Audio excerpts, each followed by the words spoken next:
definitely read a couple of these. So let's get started, shall we? We'll have a little read along. All right. In the beginning, there was nothing. There were no stars or planets, no life or death, no sin or goodness, no angels or demons, no sorrow or joy, no love or hatred, no music or art. Nothing. Then, one day, God woke up to nothing. They awoke to no light or gravity, no friends or family, no lovers or enemies, no worshippers or skeptics. God quickly grew bored of being alone, of being nothing, and so they created something. First, they created angels, who were like their children. Then they created stars, and the galaxies, and then the planets. And one of these planets they named Earth, and they rested.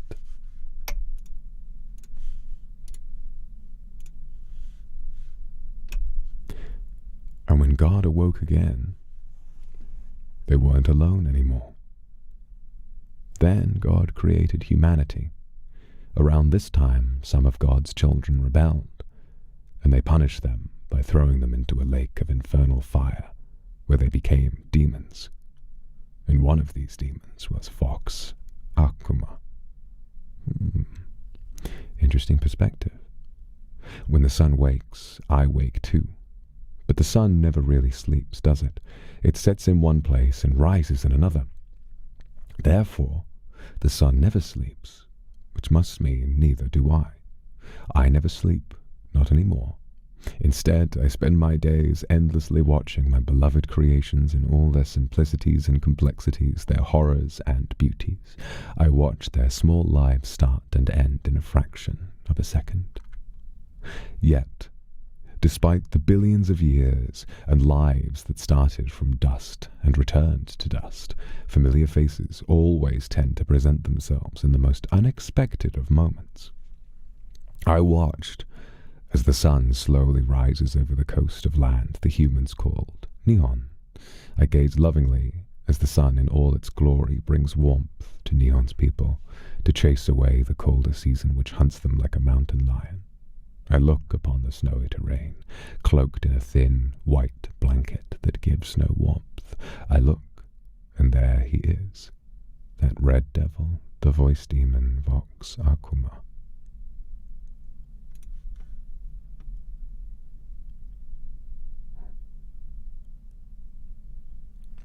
It has been centuries since I last saw him, when Satan and those angels rebelled, and I banished them to a bottomless lake of fire.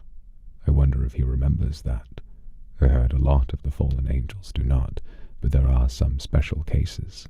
I wonder if he remembers, or did he meet new pains that are buried deeper and deeper into his soul?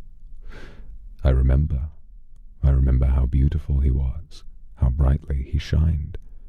I watch as he slowly walks across the snow-covered field, his black and red motif starkly contrasting the pure white terrain.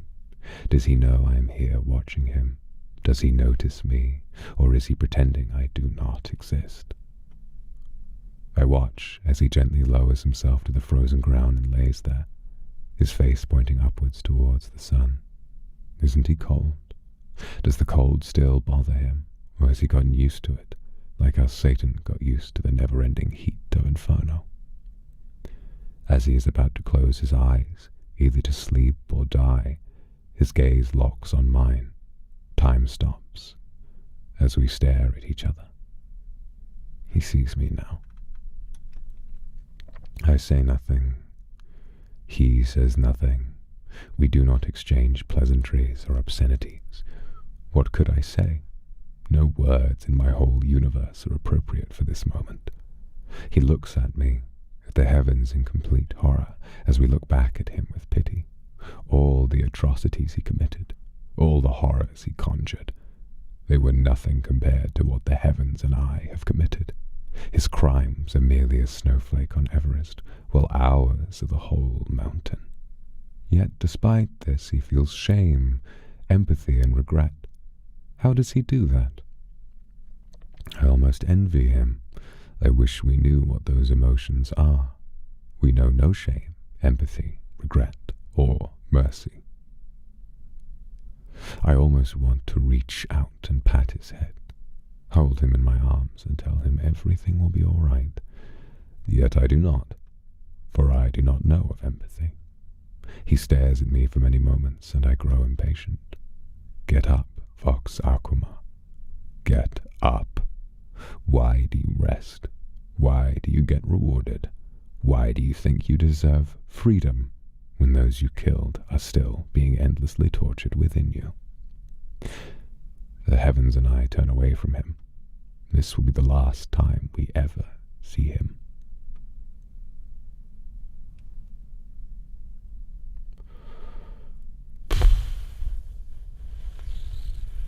Quite a beautifully written, certainly.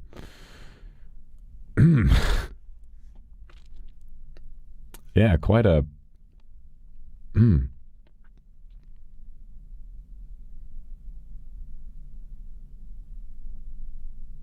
sort of taken the wind out of my out of my jolly disposition.